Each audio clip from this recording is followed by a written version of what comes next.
অনেক রাত হয়ে গেল বের হতে হতে। তাড়াতাড়ি স্টেশনে যাই, তা না হলে ট্রেন মিস করব। রাস্তাতে তো একটা মানুষকেই দেখছি না, অনেক ভয় করছে। আজকে কি হলো, রাস্তা দিয়ে আসলাম কোনো মানুষকে দেখলাম না। এখন স্টেশনে আসলাম, স্টেশনও একদম শুনশান নীরব।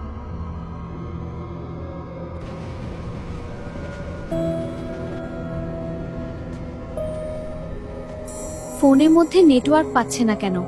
এমনিতে ট্রেনে কেউ নাই, তার উপর অনেক ভয় করছে। আজকে কি হলো আমার সাথে? যেখানে যাই সব শুনশান নীরব পরিবেশ। দেখি গিয়ে গাড়ি পাই কিনা। মেম সাহেব কোথায় যাবেন? আমার গাড়িতে উঠুন, আমি নিয়ে যাচ্ছি। আমি বৈতলপুরও যাব। ঠিক আছে, চলুন তাহলে। এটা তো আমার বাড়ির রাস্তা লাগছে না। এই জঙ্গলটা এত অন্ধকার কেন?